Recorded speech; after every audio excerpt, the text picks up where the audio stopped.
This is Joseph Carpenter. Today is November the 8th, 2024, and I am interviewing Mr. James Huffman.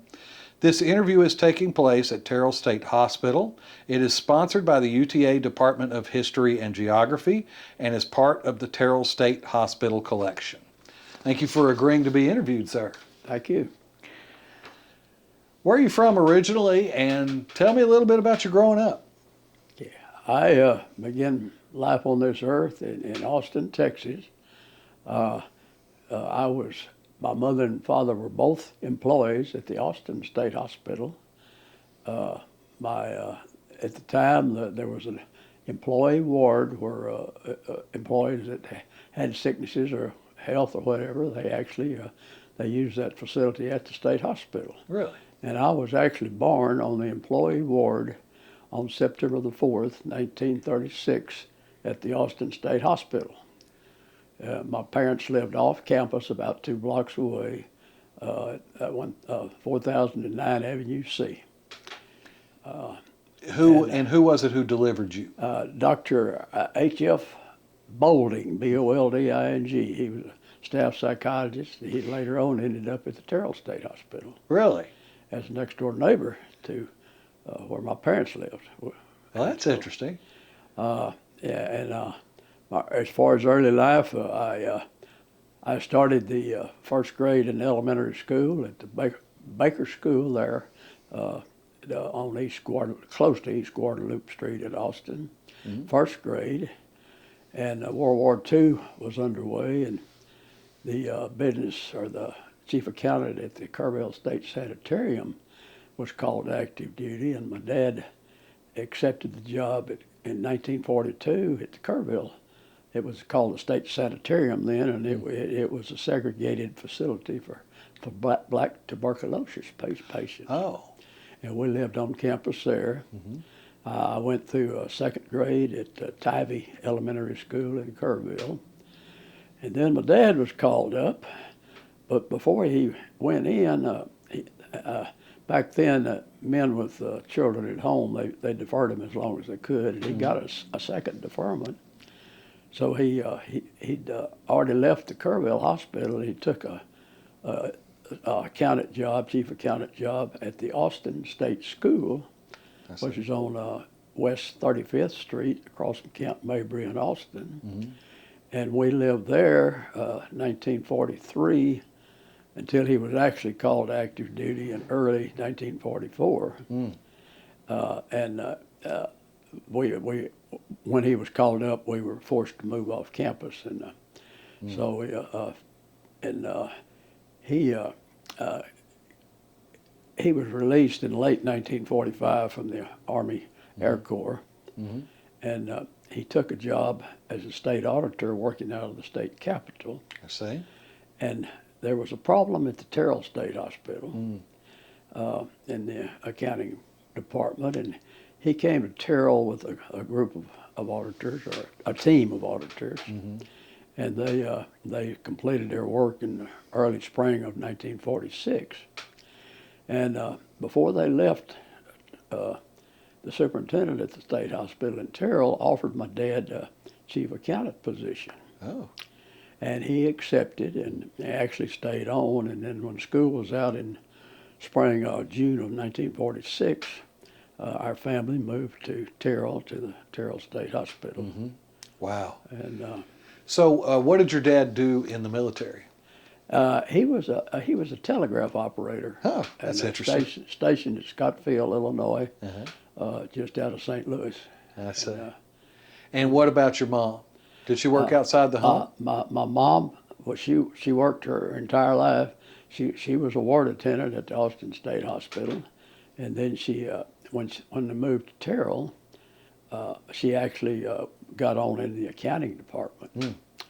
But actually, she also worked at Kerrville and at the Austin State School, but in accounting. But then in 1950, they changed the title of the chief accountant to, they call him business manager for the hospital. I see.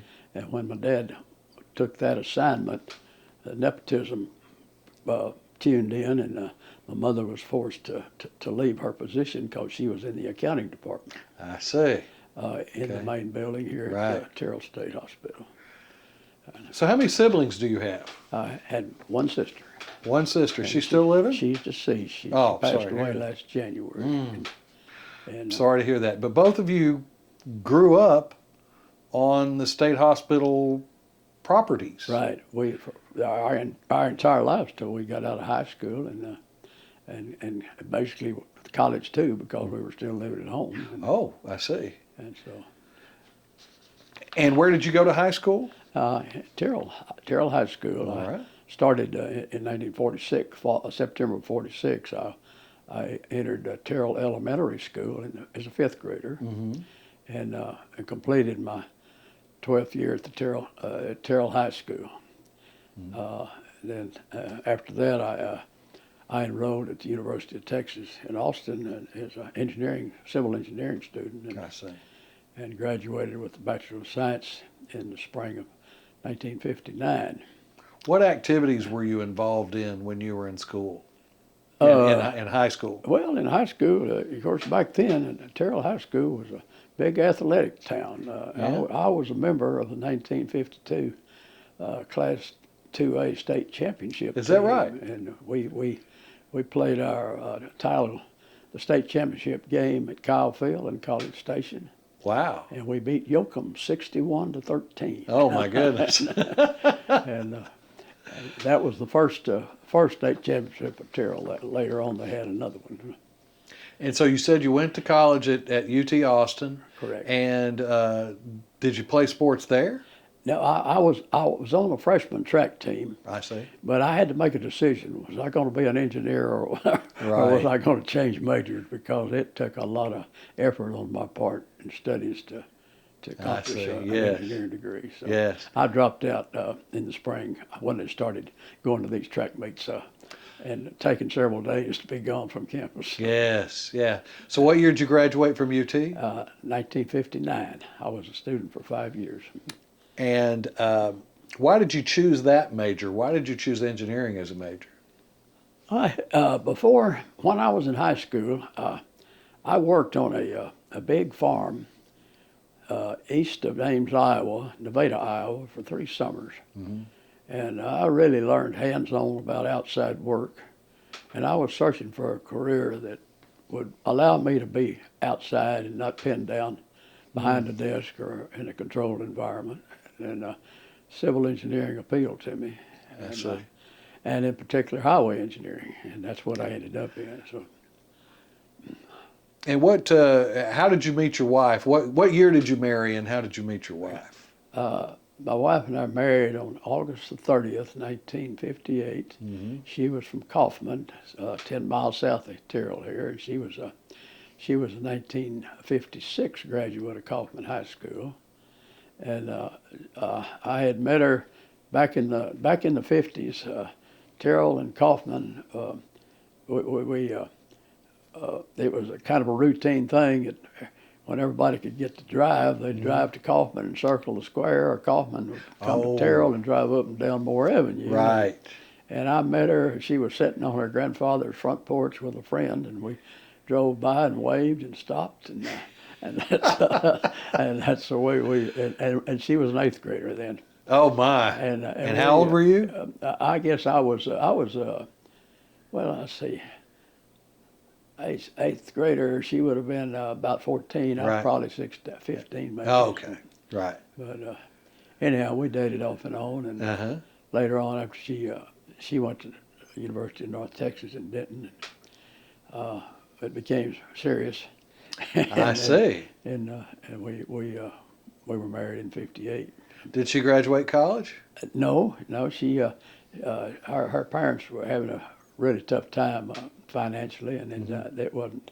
She had to make a choice of, and she had 2 younger sisters. I see. They were also trying to come along, and Right. but and What year did you move away from Terrell State Hospital? okay. Well, of course, we married on August the 30th, and I had 1 more year at the University of Texas, and we moved. I actually moved out then, I see. and then never moved back. But So, what years were your parents employed in the state hospital system? When did they start and when did that end? Okay, my dad. I might back up a little bit further Sure, and please tell do. you this. My dad had an uncle. My dad was James Park Huffman, and he had an uncle. They were both raised on the same farm, about 25 miles west of Tuscaloosa, Alabama, on the Sipsey River, a little community called Jena, Jena, Okay. Jena, Alabama. And his uncle, Joe David Huffman, was a big guy. He was about 6'4", and there were 17 kids in the family. My grandfather was the youngest, and Uncle Joe Oh my was the gosh. second youngest. Wow. And he left high school and went to Birmingham, Alabama, and was a police officer. And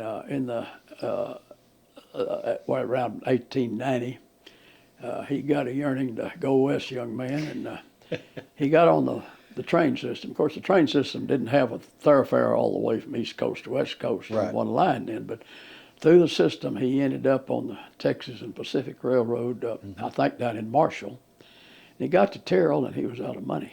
Oh, So he got off the train, and the state hospital here in Terrell was hiring, and he got a job. That started his career. my goodness.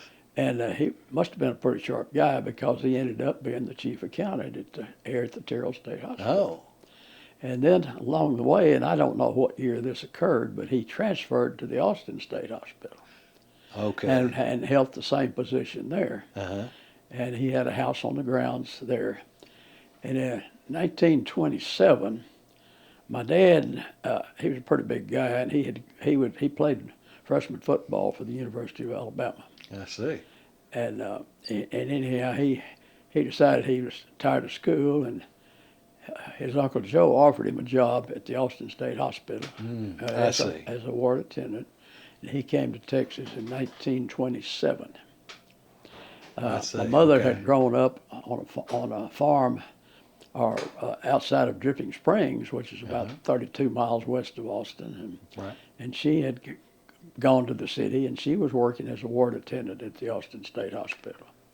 So they met there, and they were married, I believe, in 1930, early 35. And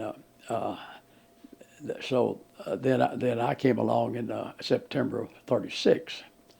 So that's kind of the background. Okay. That's really interesting. So the state hospital system goes a lot further than just your parents, doesn't it? That's right, yeah. What are some of the stories that you remember your parents telling you about their experience in the hospital system, and particularly at Terrell, but at Austin as well, and elsewhere where they worked? Well, the earliest story I remember was that at the Austin State Hospital, my dad was working as a ward attendant, and there was those old buildings there on the campus. They all had basements, and and he was a young man in his 20s, and there was a smell of gas, and so he and another attendant and a couple of patients from the hospital went into the basement there to try to find out where it was coming from. And unfortunately, one of the patients lit a match, Oh, and it exploded. And my dad had numerous scars all over his body. He survived the explosion, but the Austin American Statesman back then had a pretty big write-up about that explosion. wow. But I remember that occurring. Uh-huh. But I think all four of them survived.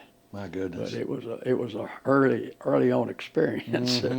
Yeah. And then here in Terrell, I guess the one that I really remember, this would have been in the late 40s, around 1948.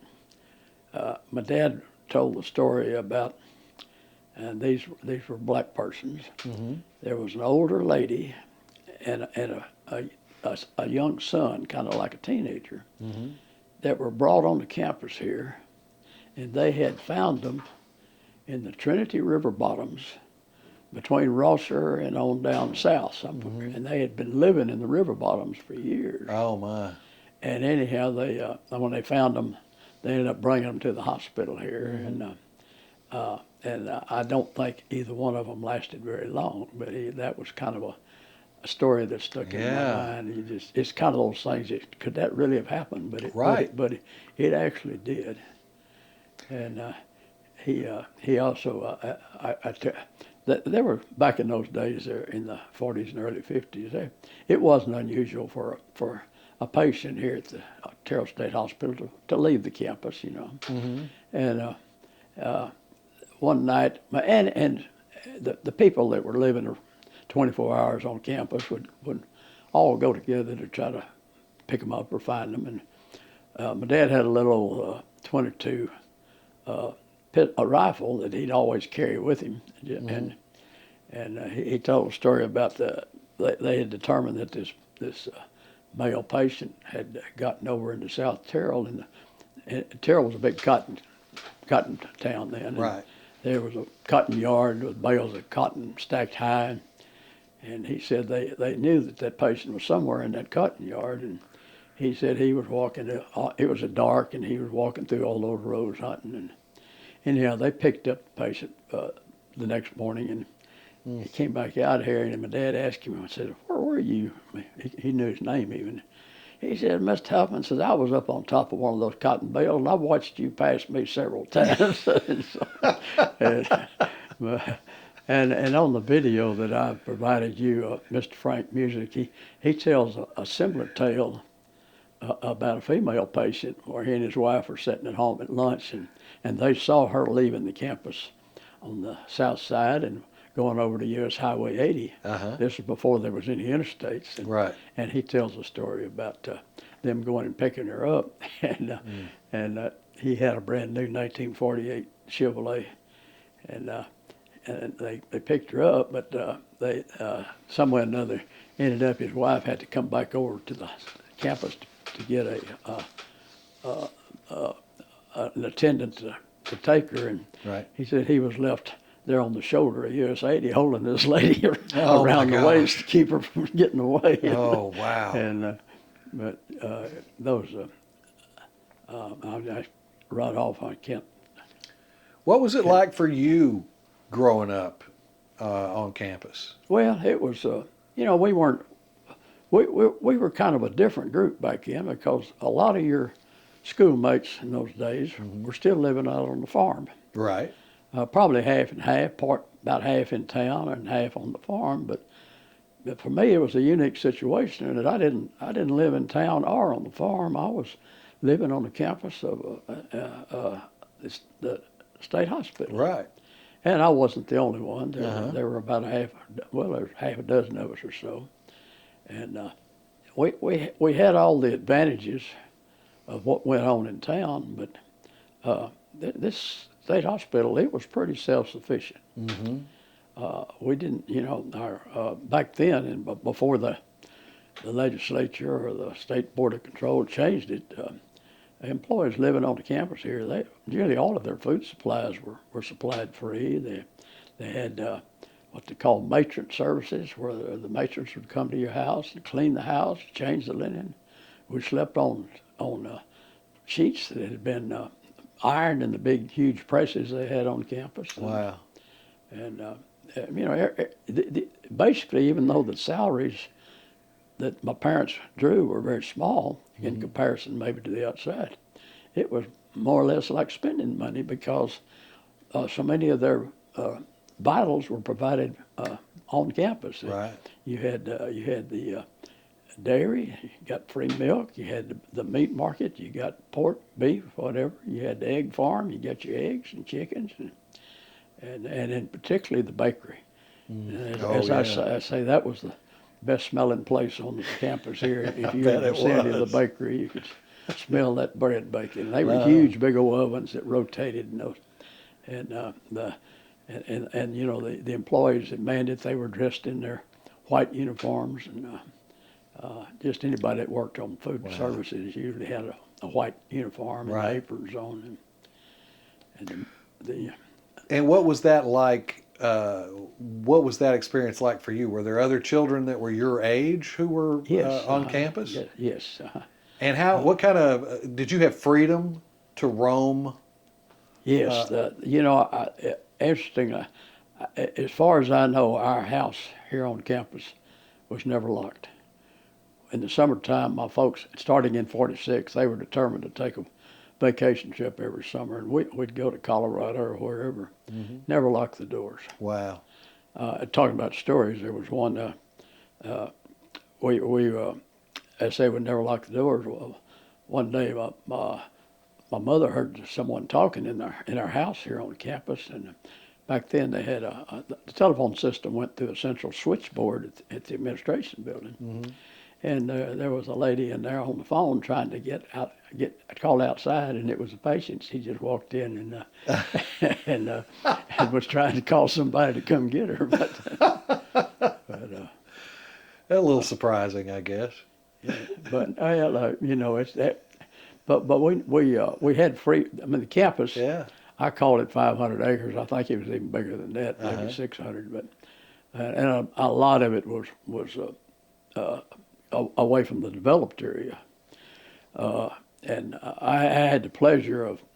Then there was the headwaters of Kings Creek are up on the north end of the state campus here, and it was a wooded area. And my friends that lived on campus, plus some of our friends from outside, we had the freedom to go up there and camp out overnight, pitch our little pup tents. There was a stock tank up there. We swam in that tank, and I guess this is leads into this. This would have been between Christmas of 1950 and New Year's of 1951. We had a snow. It was a good snow, probably 5 or 6 inches. Yeah. Back then, a young boy, and you had a .22 rifle. Well, boy, that's the time to go rabbit hunting because those cottontails, they just were nearly set and wait on you. And there was about a half a dozen of us up on the north end of the campus rabbit hunting in the snow. And there was three of us young men. We were walking side by side. I was in the middle, and a friend on the right and a friend on the left. And the friend on the left he had a single shot .22 rifle, that an old style that you pull the cock on the hammer back on the back of the rifle, and he was kind of swinging that thing, and he had it cocked, and I said, Herschel, I hope that thing's not loaded. Yeah. About that time, he pulled the trigger. Oh. And the bullet went through my left shoelaces. I had a pair of Army brogans on. Went through the shoelaces, through the top part of my foot, and it was a .22 short, and it lodged in the joint of my big toe on my left foot. Oh my goodness. And my friend on the right, Jerry McCaslin, he took his coat and shirt off and got his T-shirt and he immediately, cause when I pulled my shoe off, well, that blood was kind of squirting. Oh my goodness! And he wrapped that thing up. And I had what was back in those days was called a service cycle. A service cycle was between a bicycle and a motorcycle. It was a belt run engine on an oversized bicycle, really. Okay. And I had that thing out there, and I needed to get down to the hospital. He'd never driven it before, but Jerry McCaslin, with my instructions and me sitting on to the rear of the seat, we made it across campus down to the Holton Johnson Hospital in Terrell. Oh my goodness. And Dr. Holton was the older physician there, and he x-rayed it, and he said, get that bullet out, he'd have to split that toe open, so he just left it. Yeah? And I'm 88 years old, and I still have a .22 bullet in my Still have a bullet in your left toe. Makes a great war story, except it wasn't war. But we had full use of the campus. We'd go to the carpenter shop and go to the scrap wood pile, and we pick up any kind of wood that was left over, and we'd build a lot of stuff. And there was, it's still, well, it's basically a parking lot out here now, but that was originally right across from this building was the huge ball diamond. I see. And it started out as baseball, Uh-huh. and then it was later softball. Uh-huh. But back in the early days, the baseball, the state campuses, they had their own baseball teams, Right. and you'll hear Mr. Music talk about it in the video. But that was if you could put on your resume that you were a baseball player, it worked pretty good. Oh, really? in getting a job at the Terrell State Hospital. I see. Yeah. But- So they but were kind of later recruiting ball players then. They also had band. They had a band here too. Right. Yeah. Wow. But Mr. Music was into the 40s. The softball became popular, and they'd have games here, and they had bleachers, and the patients were allowed. They'd bring them out to watch the ball games. But I had a lot of friends from outside the campus that would come over, and we'd over near where our house was. We'd use that field for practice football or whatever. Oh, wow. Or baseball, whatever. But, Right. So were you able to befriend any patients who were here? yes, there was particularly he was a male patient. His name was Denver. Denver, he was, you wouldn't know that he had any problems. Just basically, he was probably in his late 30s, early 40s, and he had freedom to roam the campus. He wasn't restricted, and I'd get home from school in the afternoon. He'd be waiting there with his ball club or football or whatever season it was. He just loved to play sports with us. Oh. And Denver was from Uh-huh. and had property down near the city square. But his family had enrolled him here as a patient, and back then I guess it was hard for him to get away. Oh, wow. And then And how old was he, do you think? I think he was in his late 30s or early 40s. Oh, wow. probably, Okay. Right. no older than that because he was very active. And then also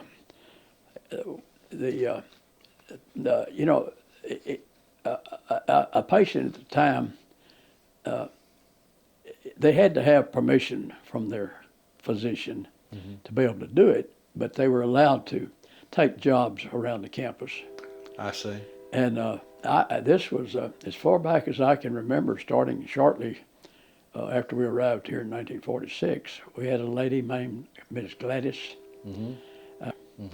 And the biggest problem that we saw with her mentally was that she was in love with Gene Autry. Oh, And okay. she would talk to herself constantly Oh. about Gene Autry, and she would write letters to him and ask my dad to mail them. Uh-huh. But she would arrive at our house, and this was still going on after I graduated from high school. Yeah. She would arrive at our house at 6 o'clock in the morning. She would prepare breakfast. My mother was working outside the home. Uh-huh. She kept the house tidied, cleaned. She'd fix lunch. My dad occasionally would bring, if he had the visitors from Austin or wherever, he'd invite them to go to lunch with him, and he would call her and tell her to be prepared. And she would fix the lunch for him and his friends, and he'd come home, and then in the evening she prepared an evening meal. Uh-huh. And when she'd cleaned up the evening dishes, usually around 6 o'clock, well, she'd go back to the ward, and that was her life. And So she was paid to do that? no, she No? was everything. She volunteered? Volunteered. Of course, Wow. Of course, my folks did quite a bit for her, but Yeah. but it wasn't in cash. They'd provide goodies for her. Oh, yeah. But she was just like a family member all those years.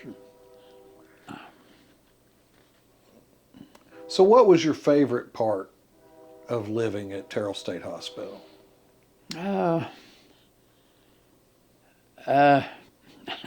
have to think about that one because none of it was bad. Right. It was a good experience, I would say, and I guess the freedom that my parents gave me, and not only living here, but pretty much doing as long as I wasn't out of line, doing what I Right. pleased. If I wanted to come home, take my shotgun or my pistol and go up north of campus to hunting, I could do that. Wow. And it was just a real freedom. Mm-hmm. We could roam the campus and do about what we wanted to, and we were, I don't know whether they had the respect, but all the employees on the campus showed us respect, and they were back then there were 2,300 patients plus, and Wow. and about 350 employees. I'd think about maximum, and Right. today you would reverse that. I think. Right. Right. And when we started out, the work week for the employees, it was 12 hours days, Monday through Saturday, and then it dropped down to Monday through noon Saturday, Oh. and then eventually it's 8-hour shifts, 40 Right. hours a week. Right. So Monday through Friday. we saw all of that change through the years. And then, Yes. Did you have a low point? Other than getting shot in the foot, I think that's probably pretty low. But that was pretty low, I guess. I guess the low point to me was, and I don't know how to explain this, but after I had left home, and my parents were still living here. yes. My dad was he was very professional, and while I was on the campus, he worked for I guess 3 different superintendents. He started out with Dr. R.C. Rowell, R-O-W-E-L-L. Mm-hmm. Dr. Rowell had a daughter my age. We were in the same class all through high school. Mm-hmm. And then Dr. Albert D. Patilla came, and then after Dr. Patilla, I'm sorry, I got them mixed up. The first one was Dr. Sloan, Roy Sloan, Okay. and then Dr. Patilla, Mm-hmm. and then Dr. Rowell. I see. But after I left, the Cuban influx from the Cuban crisis, Yes. doctors from Cuba, they could get their license in Texas by, they could get on here at the state hospital, and that was quite a change for my dad. And I really felt sorry for him because he was having a difficult time adjusting to the new direction.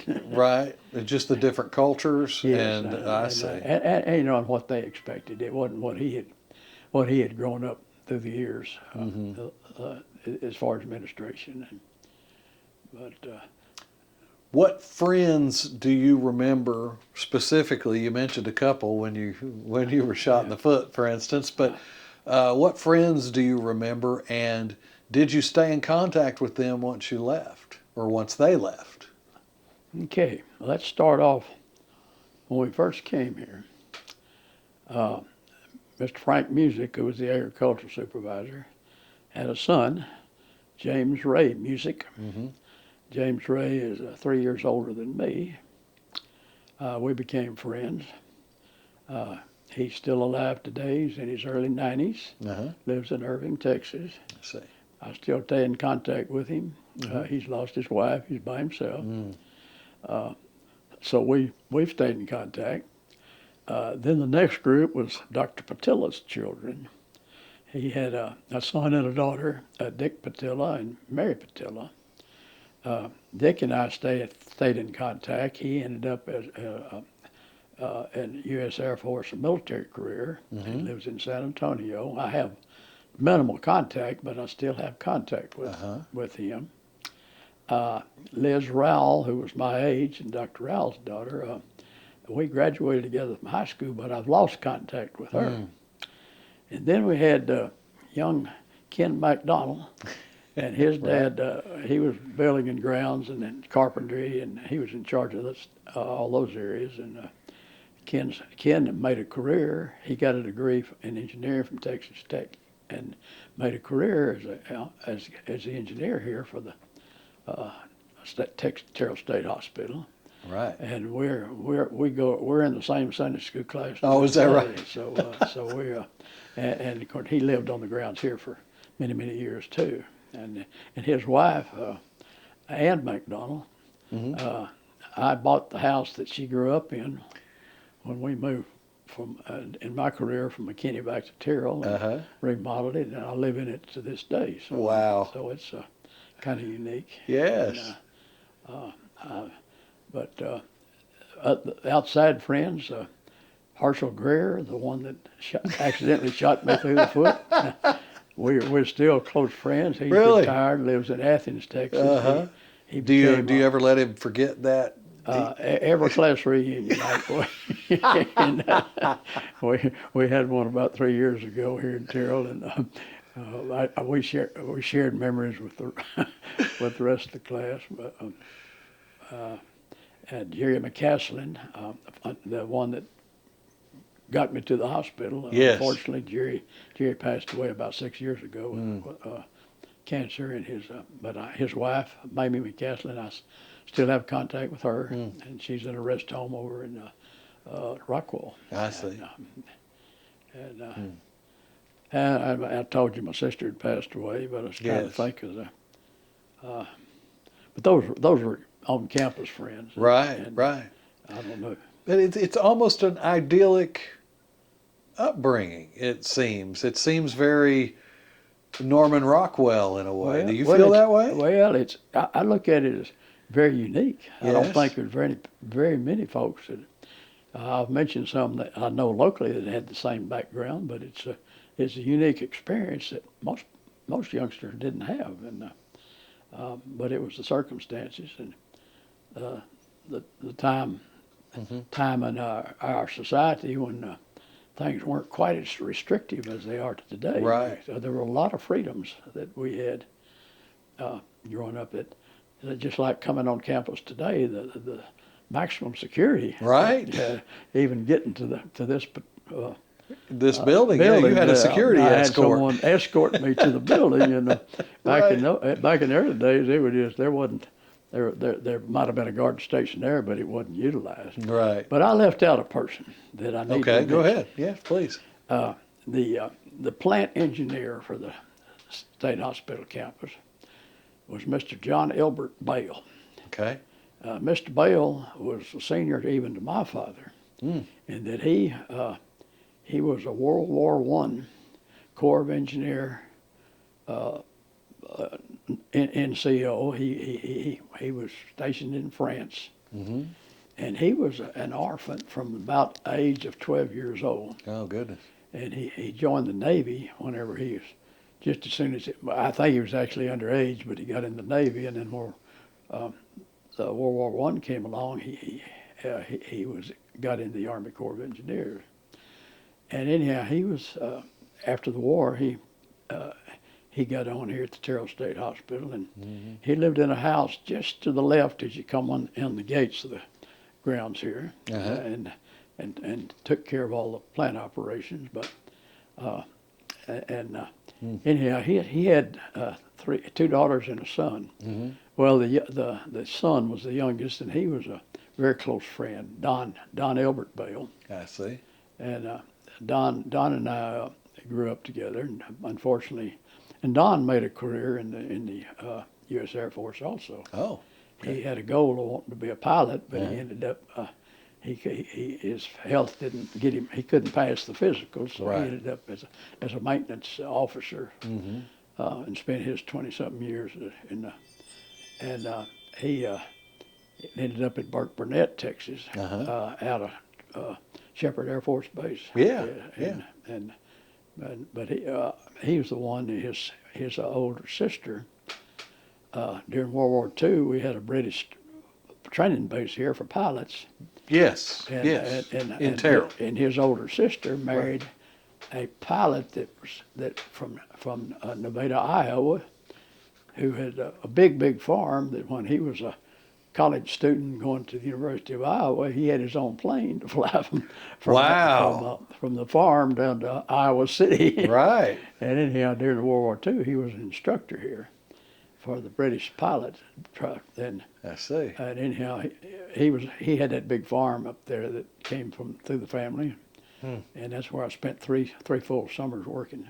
Don and I right. together, we'd go up there and work for. Right. Okay. And that's really where the mechanical side of my personality came in, I guess. Right. Because my dad was not hands-on. He was so glad to get away from the farm he couldn't. but I enjoyed the right. hands-on type stuff.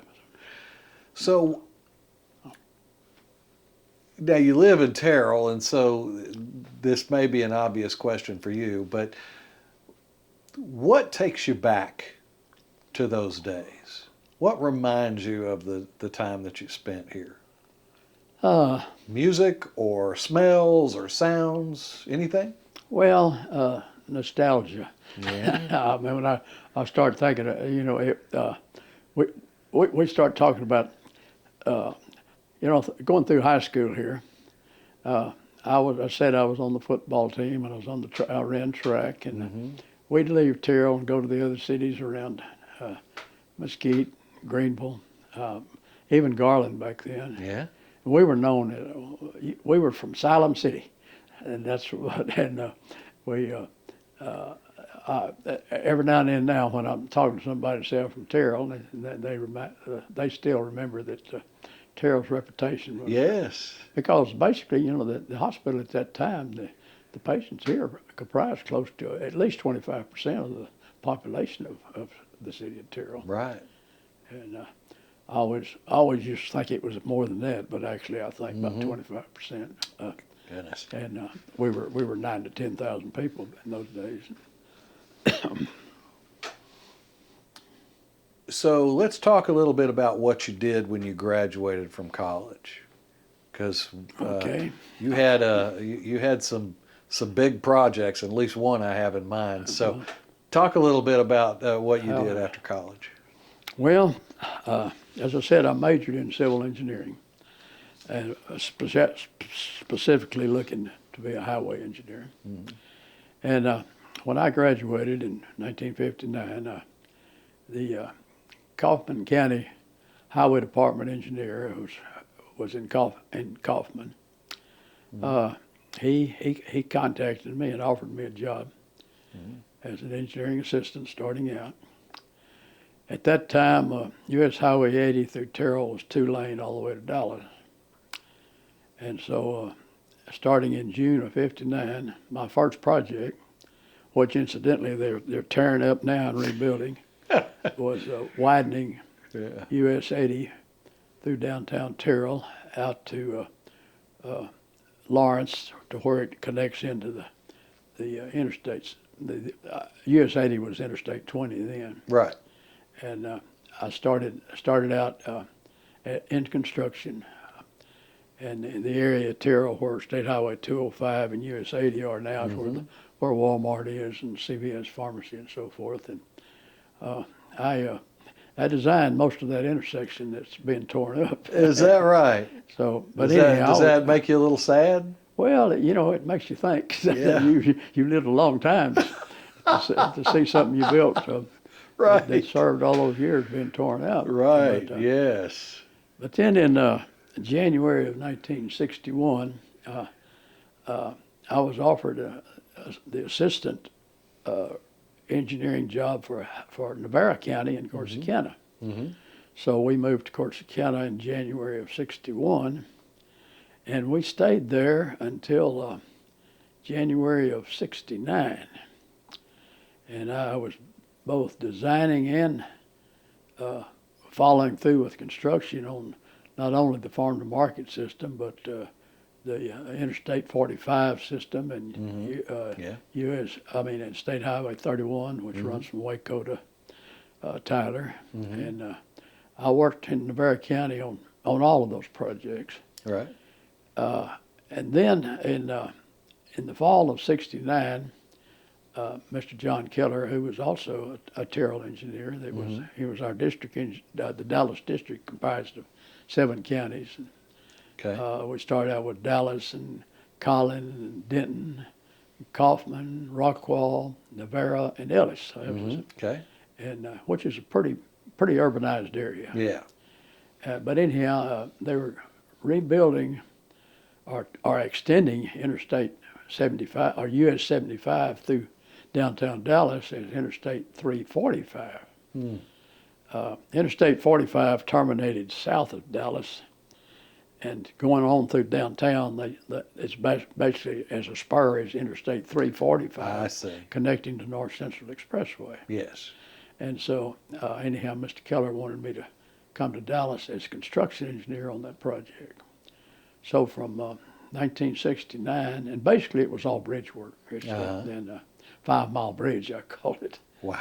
And anyhow, I was assigned to that project and stayed until April the 1st of April the 1st of 1974, and I was offered the county highway engineering job for Collin County in McKinney. Okay. So I moved to McKinney, and I was back then we were still making US 75 4-lane. We were and now it's all torn up too, and we're converting it to 6 and 8 lanes. Wow. Yes. And this would have been again April of 1980.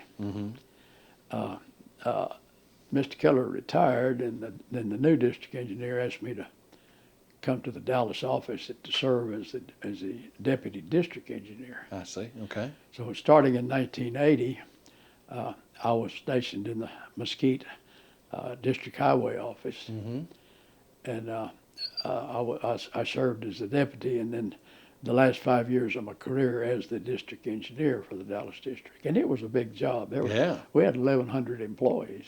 Wow. And Really? you were dealing with the guy that was out there on the road shoveling asphalt in the pothole, Right. to bridge design engineers who had PhDs and a lot more education than you did. Right. Right. But anyhow, now that was, my professional career was very rewarding. In 1987, Texas A&M University presented me with what they call the DeWitt C. Greer Award for outstanding highway engineering, and I got a huge bronze plaque for it, and also a $1,000 check, which was a lot of money back in 1987. And they knew you graduated from UT? Yes, they did. That's amazing. and then they also have what they call the Texas Transportation Institute at A&M. Uh-huh. And and I served on that board for 6 years. So it was a advisory board, but we worked with the professors on campus. Yes. And they did a lot of research work. What year did you retire? August 31st, 1995. What was your last big project? Hands-on field construction. That would have been actually Lake Lavon up in Collin County. We had to relocate all the roads all around that lake, and that all happened about the same time, and I was in charge of those as the county engineer back then. That was the last hands-on big work after I had left downtown Dallas. But the last big project as the district engineer was the reconstruction of North Central Expressway. Yeah. And incidentally, when they opened that expressway, it was after I had retired, but they invited me back to ride in the first car. Did they really? That's great. To drive down that freeway from downtown Dallas out to around Interstate LBJ Freeway. Yes. Yeah. Yeah. What impact did living at Terrell State Hospital have on you, do you think? It was partially not only the state hospital, but the sign of the times was being so very conservative. I've never been a person that a lot of people my age and younger particularly looking for the finer things in life. I've never wanted to live in a big mansion. The house I live in today is a 1955 remodeled home that I'm comfortable in, and I'm still very conservative. I think that the conservatism is part of what I learned from growing up in the era and on campus of the state hospital. Right. Do you have any opinions about psychiatric care? What you observe now and just what you see in the world today? Oh, it's changed so dramatically. I think about, it was back in my early days on the campus. They didn't have the drugs Yes. that they have now, and basically when a patient was admitted, and they were more or less, just left to do what they could, Yeah. and the physicians didn't have that much. Or they weren't able to do that much for them, and particularly the number of patients that they oversaw. And I look at it today, the tremendous strides they've made in medications, plus the amount of time they spend in the care of patients. And it's just, and I observe that in the outside world too, that psychiatry has come a long ways, I should say. So, do you have anything to add to this interview that we haven't yet discussed? Well, I'm trying to think of any more stories that I could share with you. I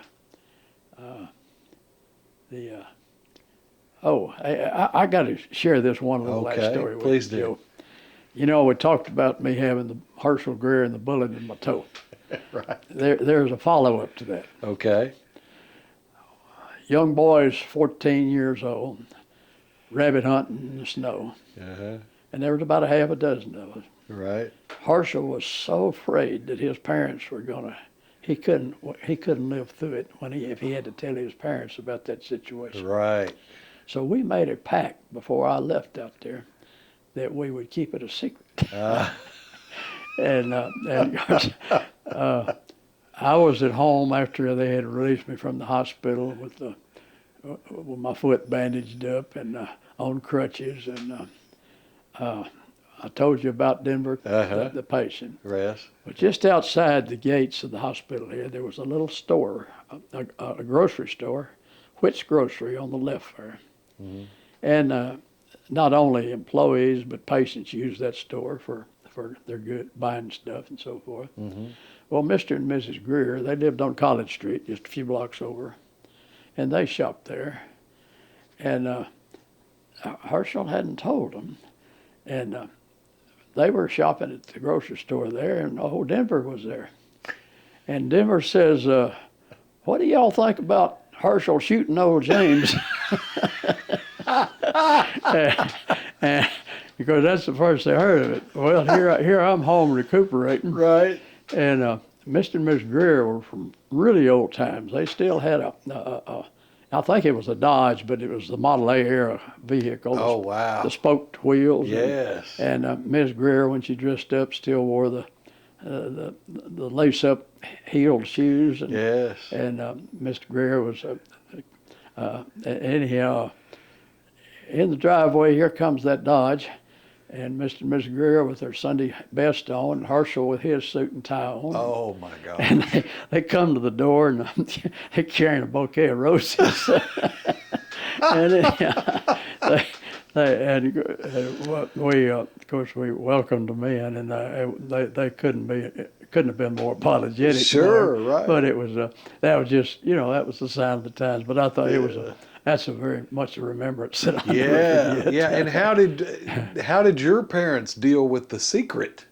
I mean, they obviously knew what happened. They didn't make a big deal of it. Right. Okay. It just an accident. It's one of those things that happened. Right. Right. When I went back to school, I was on crutches for a while, but it got some sympathy out of that too, I bet. Yeah.